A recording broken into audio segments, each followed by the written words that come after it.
everyone, this is Fail Ahmed, second year BMT student. Today we will discuss the laryngoscope and their parts, uses and the types of blade.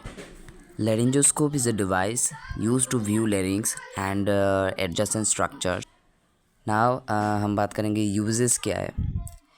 तो endotracheal इंटूबेशन में use होता है, insertion of TEE जो कि trans oesophageal इकोकार्डियोग्राफ होता है, then foreign body removal के लिए हेल्प कर होता है, insertion of Ryle's tube active होता है, राइल्स ट्यूब ये इंसर्ट करने में हेल्प होता है.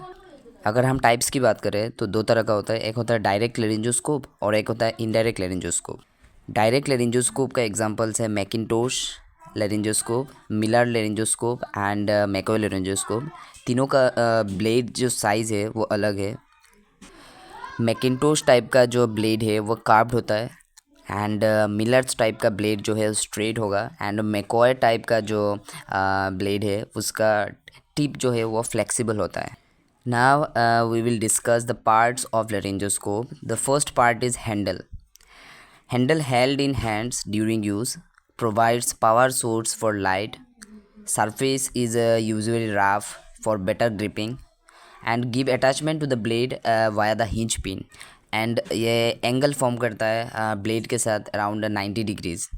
आपको स्क्रीन पर हैंडल का डायग्राम भी दिखाई दे रहा होगा. Then the second part is a blade. ये भी लेरिंजोस्कोप का ही पार्ट है जो कि माउथ में इंसर्ट किया जाता है, इंसर्टेड टू द माउथ. अगर हम ब्लेड का भी अलग से पार्ट्स देखें तो बेस होता है, आपको टंग मिलेगा जिसको स्पैचुला भी बोलते हैं, और उसका जो ब्लेड है वो कर्व्ड भी हो सकता है, स्ट्रेट भी हो सकता है, और उसका टिप जो है वो फ्लेक्सिबल भी हो सकता है. जो टिप है वो वेलिकुला को लिफ्ट करने में हेल्प करता है, यूज टू लिफ्ट वेलिकुला, ठीक है. और जो वेव है वो फ्लैंज एंड टंग को कनेक्ट करता है. एक आपको लाइट सोर्स भी मिलेगा फ्लैंज में, तो ये प्रॉपर वर्किंग में है या नहीं ये भी देखना पड़ता है अगर जब इंसर्ट करोगे पेशेंट के माउथ के अंदर. Now we will discuss how will you sterilise a laryngoscope after use. क्या हम लेरिंजोस्कोप को दोबारा यूज़ कर सकते हैं? तो इसका आंसर है येस, हम यूज़ कर सकते हैं स्टेरिलाइज करके. The handle and blade should be autoclaved after use, or alternatively high-level disinfection methods can be used. Use a nail brush for hard to reach areas. Rinse with the distilled or sterile water. Store the laryngoscope in a clean and dry place. Allow the autoclaved items to coast completely before handling. Ensure the device is reassembled and function checked before use.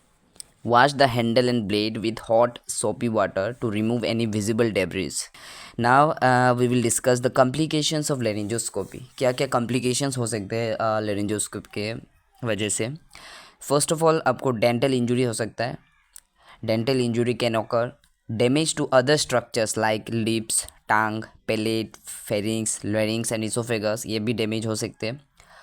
Bleeding हो सकता है, हीमोडाइनेमिक changes हो सकता है, etcetera etcetera.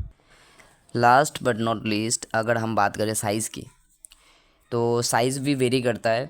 जो 1 size है वो small child के लिए यूज़ होता है, 2 साइज़ चाइल्ड में यूज़ होता है जनरली, एंड जो 3 साइज़ है वो एडल्ट में यूज़ होता है, 4 साइज़ लार्ज एडल्ट में यूज़ होता है, 5 एक्स्ट्रा लार्ज एडल्ट में यूज़ होता है.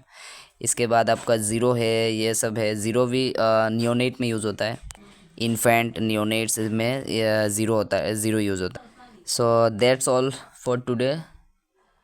Thanks for watching. Don't forget to like, share and subscribe to my YouTube channel. Take care and good bye.